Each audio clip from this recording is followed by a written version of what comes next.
بدون ليبرو، بيلعبوا فلات على خط واحد. من جديد احمد علي بيشتت على طول في المهاجم قدامه. احمد علي من تاني استخلاص يا شباب، خلصوا الموقف هنا. تاني من جديد تحضير، فرصه لاستخلاص، فرصه فرصه فرصه فرصه. هدف اول، هدف اول. عملوها بالثقه، عملوها بشكل اكتر من كويس. من هنا كانت البدايه، راس الحربه والمسانده مع راس الحربه الثاني.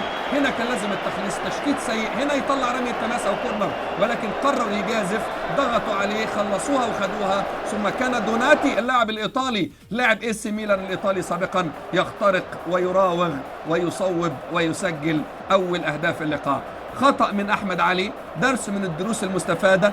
دوناتي وفارق القوة هو أقوى وأكثر إصرار من ممتازة بعد العديد من المباريات الودية الجيدة. كان اختراق عميق، ضربة جزاء ولا إيه؟ إدى ضربة جزاء في الملعب من مجيدي، واللاعب الأسترالي ماكدونالد يعدي، وأمير عبد الحميد، وضربة جزاء للنادي الاسكتلندي.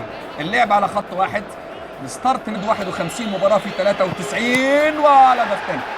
الهدف الثاني 2-0 بتوقيع خط واحد مع الثبات. ماكدونالدز حطها بهدوء على يسار امير عبد الحميد اللي راح على اليمين، حطت بثقه، حطت بهدوء. خساره للسوبر في افتتاح الموسم امام حرس الحدود. مباراتين من اقوى واهم واجمل ما يمكن امام سيلتيك الاسكتلندي وبرشلونه ان شاء الله. ادي تمريره اماميه، ما فيش اوفسايد، خط الظهر واقف غلط، وهدف هدف ثالث بقمة الهدوء، بقمة الثقة، بقمة التأني. مالوني لاعب المولود في ماليزيا بكل هدوء، بتمركز خاطئ من دفاع النادي الأهلي، حطها بثقة عالية جدا جدا. هنا التحرك من غير كورة، هنا التمرير، اوفسايد. الكورة دي اوفسايد.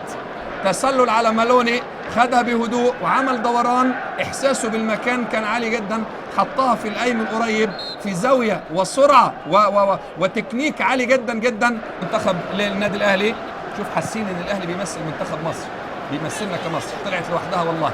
محاوله من تاني جابها شمال، بدات تشتغل من جديد، وهدف رابع. مش ممكن، هدف رابع لنادي سلتيك بكل هدوء بكل ثقه. ماكدونالد اللاعب الاسترالي حطها برجليه، وكأن ده، شوف يا جماعه عملوا ايه. اولا هنا فاتحين عرض الملعب، بص بقى اللي هيطلع بره ده، بص هو استنى هنا. لعيبه الاهلي كلهم ضغطوا لجوه، سابوه لوحده تماما، عنده مساحه 3-4 ياردات، عنده زمن، وهو ده اللي بيطلبه اللعيب. الباك الشمال رقم 3 عملها، وراس الحربه سجلها، حطها في الزاويه البعيده. حاول امير عبد الحميد، لكن صدقوني صعبه جدا جدا جدا. لكن المشكله فين خط وسط الاهلي اللي فيه 3 ارتكاز؟